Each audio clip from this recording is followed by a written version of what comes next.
পর্যায়ে আপনাদের সামনে মূল্যবান বক্তব্য নিয়ে আসছেন আজকের এই ঐতিহাসিক মহাসমাবেশের সম্মানিত প্রধান অতিথি, বাংলাদেশ জাতীয়তাবাদী দলের কর্ণধার, বাংলাদেশের 18 কোটি মানুষের প্রাণের স্পন্দন জননেতা জনাব তারেক রহমান। বিসমিল্লাহির রহমানির রহিম। আজকের এই নির্বাচনী জনসভার সম্মানিত সভাপতি, মঞ্চে উপস্থিত প্রার্থীবৃন্দ এবং আমার সহকর্মীবৃন্দ এবং আমার সামনে উপস্থিত প্রিয় নওগাঁবাসী, প্রিয় মুরব্বীবর্গ, উপস্থিত মা বোনেরা, সহকর্মীবৃন্দ, আসসালামু আলাইকুম। আসসালামু আলাইকুম। কেমন আছেন আপনারা? আলহামদুলিল্লাহ। বহু বছর পরে আজকে নওগাঁতে আসলাম আবার আল্লাহর রহমতে। এই নওগাঁতে আমি অনেকবার এসেছি, নিশ্চয়ই এখানে অনেকেই আছেন। আগে প্রায় প্রতি শীতেই আমি আসতাম, সেই গ্রামে গ্রামে চলে যেতাম, কম্বল নিয়ে দুস্থ মানুষদেরকে কম্বল বিতরণ করতাম। এর বাইরে জয়পুরহাট জেলারও মানুষ আছেন, এখানে জয়পুরহাট এলাকার বাসীরাও আছেন। জয়পুরহাট এলাকাও বিভিন্ন জায়গায় আমি শীতের সময় গিয়েছি বিশেষ করে, এবং গিয়েছি কম্বল দুস্থ মানুষের জন্য। প্রিয় ভাই বোনেরা, এই নওগাঁ জেলা, জয়পুরহাট জেলা, দুটো জেলারই গণতন্ত্রের সংগ্রামে বিশাল একটি ঐতিহ্য আছে।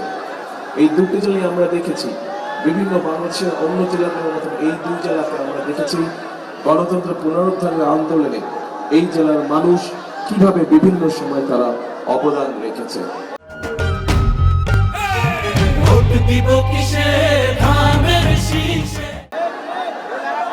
কাজেই আমি সকলকে আজকে এই বক্তব্য শুরুর আগে আমি তাদেরকে সংগ্রামী শুভেচ্ছা এবং অভিনন্দন জানাই। প্রিয় ভাই বোনেরা, আমি যখন বক্তব্য শুনছিলাম, আমাদের ধানের শীষের প্রার্থী যারা যখন একজন একজন করে বক্তব্য রাখছিল, তো ওনারা তাদের এলাকার বিভিন্ন দাবি দেওয়া উপস্থাপন করছে যে আপনারা ইনশাল্লাহ আগামী 12 তারিখে ধানের শীষকে নির্বাচিত করে, সমগ্র দেশ থেকে ধানের শীষকে নির্বাচিত করে সরকার গঠন করলে এই এলাকা এবং জয়পুরহাট জেলা, দুই জেলায় কোথায় কি কি করতে হবে।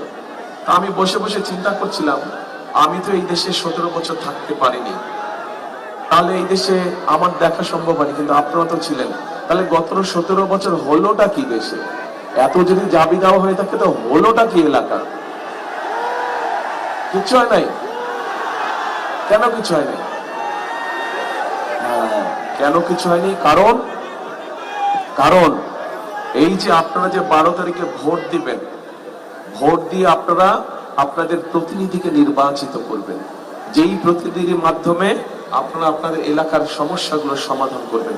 সেটি যেই সমস্যা হোক না, সেটি রাস্তা হোক, স্কুল হোক, ব্রিজ হোক, কালভার্ট হোক, হাসপাতাল হোক, সেটি রেল লাইন নির্মাণ হোক, সেটি যে সবজি বলেন, আম বলেন, এগুলো রাখার জন্য হিমাগারের ব্যবস্থা করা হোক।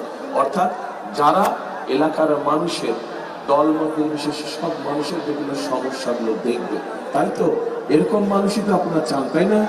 যারা এলাকা দেখভাল করবে। সেই জন্যই আমরা দেখে শুনে বুঝে আমরা জয়পুরহাট থেকে 2 জন এবং নওগাঁ থেকে আমাদের দলের 6 জনকে আমরা নির্বাচিত করেছি, যাদেরকে এবার আমরা ধানের শীষ তুলে দিয়েছি। আসেন তো ভাই, আপনারা একটু সামনে আসেন তো। 6 জনের 8 জন, সরি 2 জন আর 8 জন, শুধু প্রার্থীরা, অনলি প্রার্থীরা। দাঁড়ান, আমার পাশে দাঁড়ান। দাঁড়ান, আসতে ভাই, ডাক্তার পড়ে যাবে। দাঁড়া যান, এই যে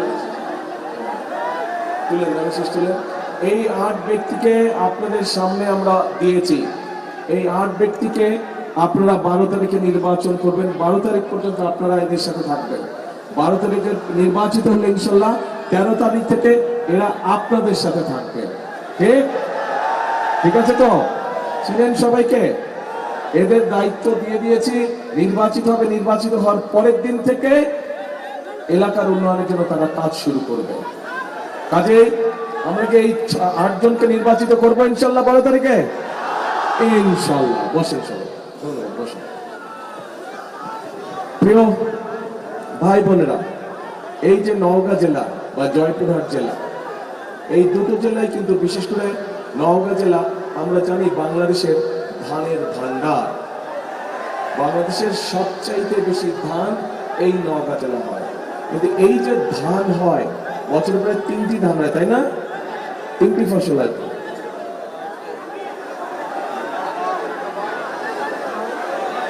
1 2 3, তাই তো কইলাম ভাই, আমি তো 1 2 3 বলছি। হ্যাঁ, 3। এই যে 3টা হয়, এটা কবে থেকে হলো? এটা শহীদ জিয়াউর রহমানের সময় থেকে এটা শুরু হলো।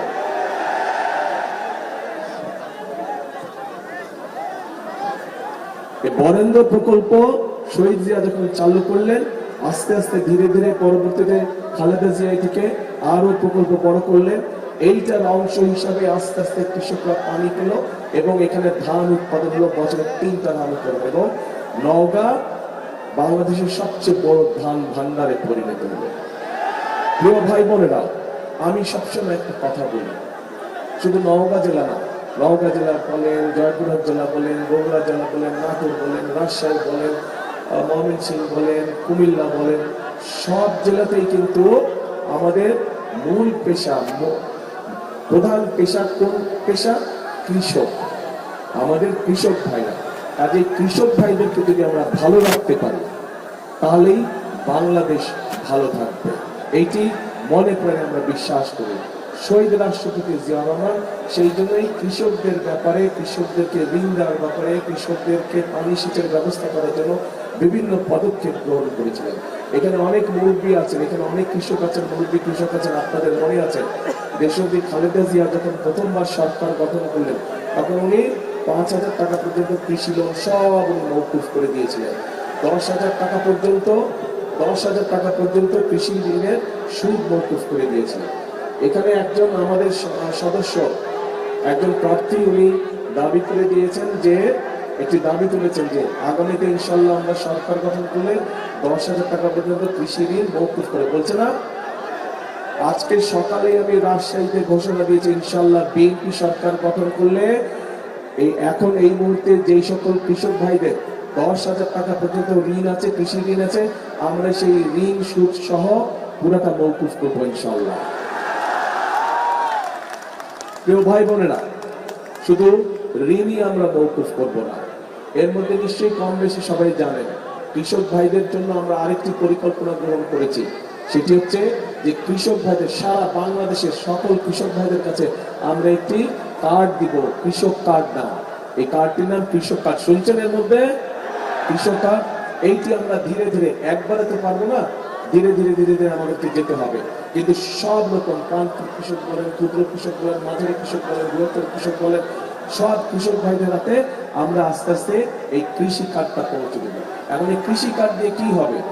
এই কৃষি কার্ডটা যখন তার কাছে পৌঁছবে, তখন এই কৃষি কার্ডের মাধ্যমে আমরা সেই কৃষক ভাইয়ের অন্তত একটি ফসলের, সে যদি আলু চাষ করে অথবা পেঁয়াজ চাষ করে বা যেটাই সে চাষ করুক না কেন, যেটাই করুক, একটি সিজনের একটি ফসলের, তার একটি ফসলের যাবতীয় বীজ, সার, কীটনাশক, তার যেটা একদম প্রয়োজন সেটি আমরা তার কাছে পৌঁছে দেওয়ার চেষ্টা করব, যাতে করে, এবং এটা কয়েক বছর চলবে, যাতে করে ধীরে ধীরে সেই কৃষক ভাইটা একটা শক্ত অর্থনৈতিক মেরুদণ্ডের উপরে দাঁড়াতে পারে, তার অর্থনৈতিক ভিত্তি যাতে শক্ত হয়। শুধু এটাই নয়, এই কৃষক কার্ডের মাধ্যমে তার জন্য কৃষি ঋণ পেতে সুবিধা হবে। এই কৃষক কার্ডের মাধ্যমে হঠাৎ ঝড় বৃষ্টি বন্যা কিছু হলে যদি ফসল নষ্ট হয়ে যায়, তখন সে কৃষি বীমার থেকে, বীমা যেটি হবে ফসলের, সেই বীমার টাকাটা পেতে তার জন্য সুবিধা হবে। কাজে আমরা কৃষক ভাইদের জন্য এই পরিকল্পনা গ্রহণ করেছি। এখন আমাকে বলেন, এই এলাকার এবং জয়পুরহাটের মানুষ, ম্যাক্সিমাম মানুষ কৃষিকার্যের সাথে জড়িত। এই যে কথাটা বললাম, এই কাজটা যদি আমরা করি, আপনারা কি মনে করেন কৃষক ভাইদের ভালো হবে? কি পিছনে তো দেখি না, পিছনে কি বলে ভালো হবে? আচ্ছা, ঠিক আছে। এখন তাহলে কি এটা করবো আমরা? এই পরিকল্পনা বাস্তবায়ন করব? আচ্ছা, ইনশাল্লাহ। কিন্তু আমরা বাস্তবায়ন করার আগে আপনাদের একটা পরিকল্পনা ছিল, আমি পরে জানছি। এরপরে আসেন, এরপরে এইখানে ধানের পাশাপাশি অন্যান্য অনেক শাকসবজি হয়, আম হয়, রাজশাহীতে হয়, এখানে হয়, এই অঞ্চলে প্রচুর হয়। কিন্তু একটা সমস্যা আছে, যে অনেক সময় এগুলা হিমাগার পাওয়া যায় না, আমটা যে রাখবে কৃষক রাখবে, তারপরে 2 দিন রেখে যদি 3 দিনের দিন ঢাকায় নিয়ে যাবে, এটা রাখার জায়গা নাই। আর ঢাকায় নিয়ে যেতে যেই সমস্যা, এই যে রেলের যেই সমস্যা, মানে ট্রাকের যেই সমস্যা, এটা আমরা ওয়াকিফাল আছি এই ব্যাপারে। এবং কৃষকদের খরচ যাতে কম হয়, ইনশাল্লাহ রেলের ব্যবস্থাটার প্রতি আমরা নজর দিব, যাতে করে রেল লাইন তৈরি করার মাধ্যমে শুধু কৃষিজাত পণ্যই নয়, একই সাথে মানুষও যাতে কম খরচে যেতে পারে, সেই ব্যবস্থা ইনশাল্লাহ আমরা করব। প্রিয় ভাই বোনেরা, আমাদের পরিকল্পনার মধ্যে আরেকটি পরিকল্পনা আছে, সেটি হচ্ছে, আপনাদের নিশ্চয়ই মনে আছে, দেশনেত্রী খালেদা জিয়ার সময় এই দেশের নারীদেরকে শিক্ষিত করার জন্য, মেয়েদেরকে শিক্ষিত করার জন্য দেশনেত্রী খালেদা জিয়া একটি পরিকল্পনা নিয়েছিলেন যে ক্লাস 1 থেকে ক্লাস 12 পর্যন্ত মেয়েদের শিক্ষা ব্যবস্থা ফ্রি করে দিয়েছিলেন উনি। জানেন এটা? আচ্ছা, জানেন, ভেরি গুড। আচ্ছা, এখন আমাদের এই মেয়েরা কিন্তু বড় হয়েছে, তারা অনেকেই কিন্তু সংসার শুরু করেছে, নিজেদের সংসার আছে, কিন্তু সংসার তো আছে, শিক্ষিত হয়েছে, কিন্তু এই শিক্ষিত করলেই তো সেটা বলে, শিক্ষিত হওয়ার পাশাপাশি তাদেরকে স্বাবলম্বী করতে হবে, তাই না? কাজে এই মাদেরকে স্বাবলম্বী করার জন্য আমরা মায়েদের কাছে ফ্যামিলি কার্ড নামে একটি কার্ড পৌঁছে দিতে চাই, এবং এই ফ্যামিলি কার্ডের মাধ্যমে একটি দলমত নির্বিশেষ, শ্রেণী পেশা নির্বিশেষে সবাই পাবে। একজন কৃষকের স্ত্রী পাবে, একজন ইমাম সাহেবের স্ত্রী পাবে, একজন ভ্যান চালকের স্ত্রী পাবে, একজন school master, primary school master হোক, হেডমাস্টার সাহেব হোক, ওনার স্ত্রী পাবে। অর্থাৎ সব ধরনের মানুষ পাবে, খেটে খাওয়া মানুষ সবাই এতে পাবে, কোনো দলমত থাকবে না, এটা সবাই পাবে। এবং এটি শুধু পাবে নারীরা, শুধু মায়েরা এটা পাবে, গৃহিণীরা এটা পাবে। এবং এটির মাধ্যমে সরকারের পক্ষ থেকে আমরা তাদের কাছে প্রতি মাসে অল্প একটা সুবিধা আমরা তাদের কাছে পৌঁছে দেব, যাতে করে তারা সংসারটা স্বচ্ছন্দে চালাতে পারে। তাতে করে তারা, এটা থেকে মা বোনদের উপকার হবে। আচ্ছা, এবার এখানে খেলার কথা আসছে, ক্রীড়ার কথা আসছে। কে বললো স্টেডিয়াম? কে বললেন স্টেডিয়াম কোথায়? আচ্ছা, ও দলীয় তো খেলাধুলা করতো, আপনি ইয়েতে ছিলেন না, ফুটবল ফেডারেশনে? হ্যাঁ, দলীয় নিজেও খেলাধুলা করতে, ওই জন্য খেলার কথা বলে গেছে। কিন্তু এই খেলার ব্যাপারটা আলাদাভাবে আমরা চিন্তা করে রেখেছি। এই খেলার ব্যাপারটা আমরা চিন্তা করে রেখেছি যে পড়ালেখা করলে শুধু কেন ডাক্তার হতে হবে, পড়ালেখা করলে শুধু ইঞ্জিনিয়ার হতে হবে কেন, পড়ালেখা করলে শুধু আর্কিটেকচার হতে হবে কেন?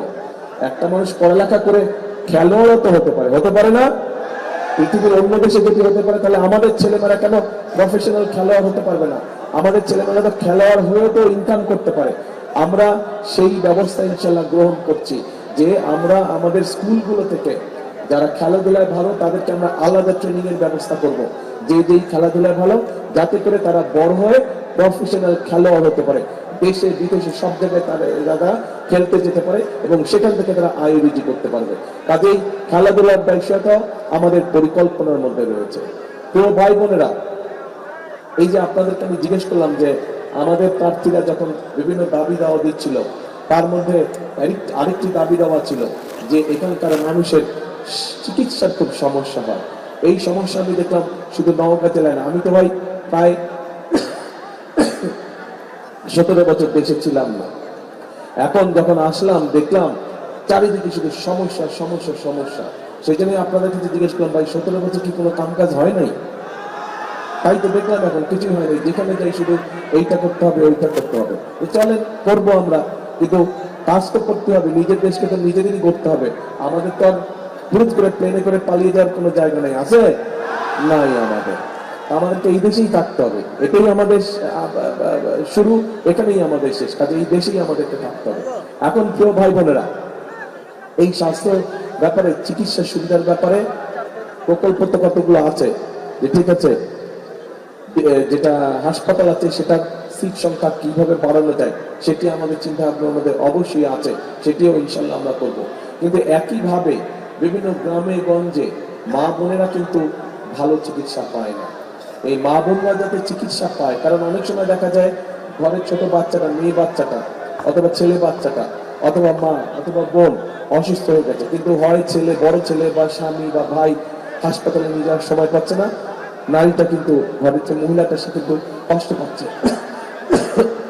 অসুখে, হয় না এরকম? সেই জন্য আমরা গ্রামে গ্রামে হেলথ কেয়ারার, শহীদ জিয়া যেরকম পল্লী চিকিৎসক দিয়েছিলেন, আমরা ঠিক ওরকম আদলে হেলথ কেয়ারার দিব এবং তাদেরকে ট্রেনিং দিব। ট্রেনিং এই জন্য দিব যাতে করে তারা গিয়ে ছোটখাটো অসুখ, মা বোনদের ছোটখাটো অসুখ যাতে তারা ঘরে বসে ঠিক করে দিতে পারে, শিশু বাচ্চাদের ছোটখাটো অসুখ যাতে তারা ঘরে বসে ঠিক করে দিতে পারে। এখানে এই যে শিশু হাসপাতালের কথা বলা হয়েছে, শিশু হাসপাতাল তার প্রত্যেক উপজেলায় করা যাবে না, সেটা আমরা জেলা পর্যায়ে বা বিভাগ পর্যায়ে আমরা সেটা একটা তখন ব্যবস্থা করবো, যাতে কষ্ট করে তাদেরকে আসতে না হয়। প্রিয় ভাই বোনেরা, আমরা আরেকটা কাজ করতে চাই, সেটা হচ্ছে যে দেখেন, আমরা এই এলাকায় সহ সারা বাংলাদেশে বহু আমাদের শিক্ষিত ছেলে মেয়ে আছে, কিন্তু এই ছেলে মেয়েরা শিক্ষিত, কিন্তু বেচারারা যেভাবেই কর্মসংস্থানের ব্যবস্থা করতে পারছে না। বিভিন্ন রকম কর্মসংস্থান তারা করতে পারে, কিন্তু কর্মসংস্থানের জায়গা নেই। এই এলাকাটা যেহেতু একটি কৃষি অঞ্চল, এই নওগাঁ বলি আমরা, জয়পুরহাট বলি আমরা, আরো যেগুলো আমাদের রাশিয়া আছে, এগুলো কৃষি অঞ্চল। আমরা পরিকল্পনা গ্রহণ করেছি যে কৃষি সংক্রান্ত যেগুলো মিল ফ্যাক্টরি আছে, যারা কৃষি সংক্রান্ত কৃষি পণ্য নিয়ে যারা মিল ফ্যাক্টরি করবে, তাদেরকে আমরা বিশেষভাবে সহায়তা প্রদান করবো, যাতে করে তাদের মিল ফ্যাক্টরিগুলোতে এই অঞ্চলের মানুষের, এই অঞ্চলের ছেলেমেয়েদের যাতে কর্মসংস্থানের ব্যবস্থা হয়। এভাবে করে আমরা কর্মসংস্থান তৈরি করতে চাচ্ছি। এর বাইরেও আমরা জেলায় জেলায় ভোকেশনাল ট্রেনিং ইনস্টিটিউট তৈরি করতে চাচ্ছি, যেখানে আমরা আমাদের তরুণ বা যুবক সদস্যদেরকে, যুব সমাজের সদস্যদেরকে আমরা ট্রেনিং দিব এবং ট্রেনিং দেওয়ার মাধ্যমে তাদেরকে আমরা বিভিন্ন ব্যাপারে দক্ষ করে তুলব।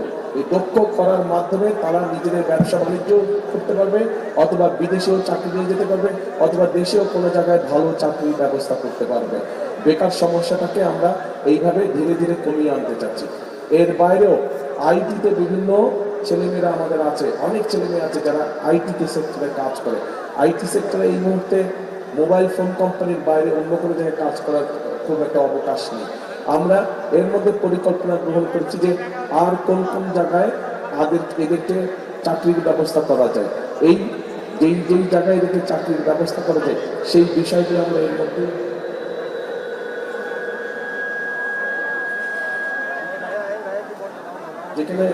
যেখানে যেই জায়গাগুলো আছে, সেমিকন্ডাক্টর তৈরি করা, সফটওয়্যার তৈরি করা, এই বিষয়গুলোর উপরে আমরা ট্রেনিং দিব। এই বিষয় সংক্রান্ত যে কোম্পানিগুলো আছে তাদের সাথে এরই মধ্যে আমাদের কিছু কথাবার্তা হয়েছে, তারাও উৎসাহ প্রকাশ করেছে যে তারা বাংলাদেশে আসবে, বাংলাদেশে বিনিয়োগ করবে, যার ফলে আমরা আমাদের বহু তরুণ যারা আইটিতে যারা দক্ষ, সেই ছেলে মেয়েদেরকে আমরা কর্মসংস্থানের ব্যবস্থা করে দিতে পারবো।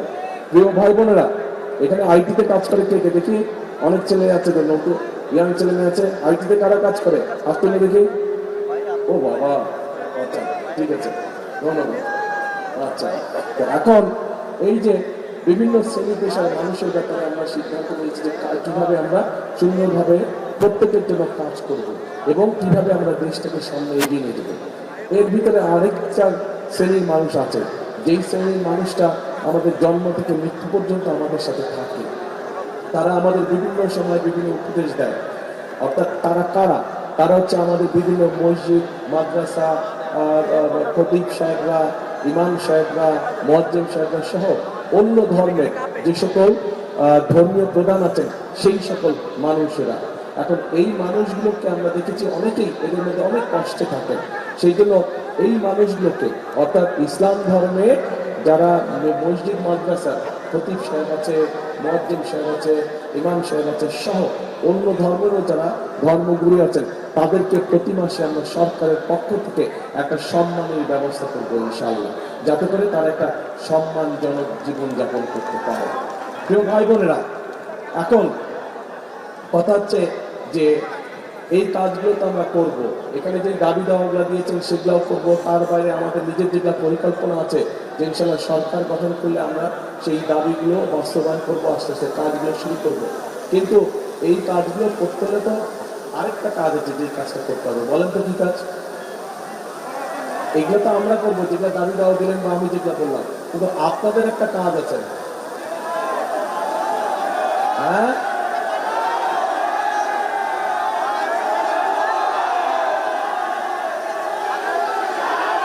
12 তারিখে ভোট। এই ভোটে ধানের শীষকে জয়যুক্ত করতে হবে। কারণ এক মিনিট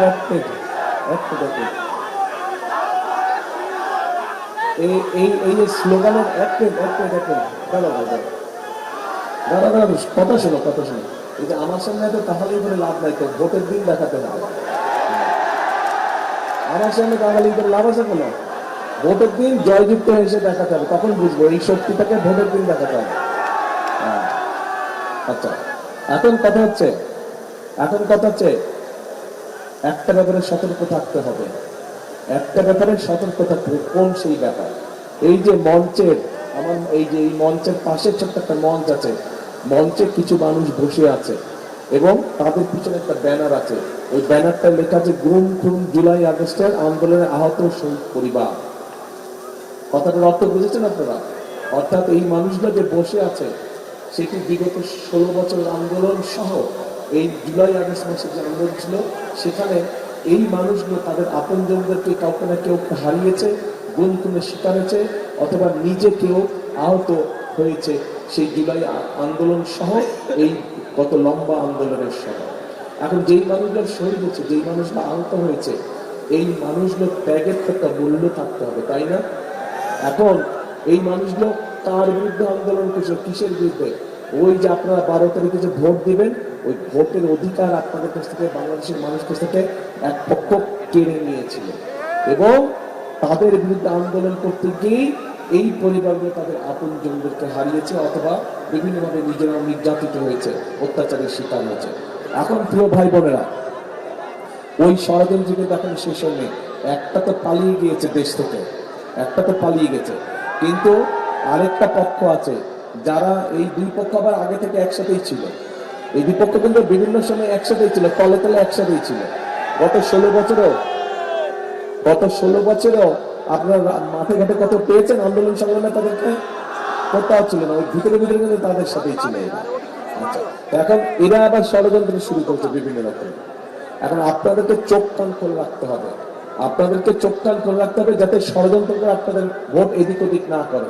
ব্যালট বাক্স পাহারা দিতে হবে। 2008 সালে কি হয়েছিল মনে আছে?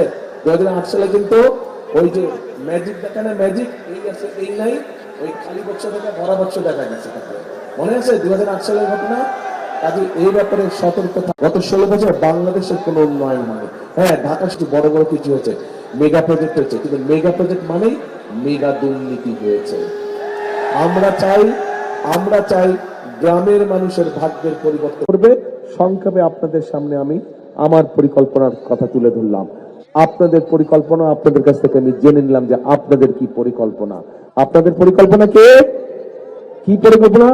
12 তারিখে ধানের শীষকে জয়যুক্ত করা ইনশাআল্লাহ। কাজে আসুন আমরা যদি থাকি এবং সেই তাহলে অবশ্যই আমাদেরকে এই করতে হবে। করবো কাজ।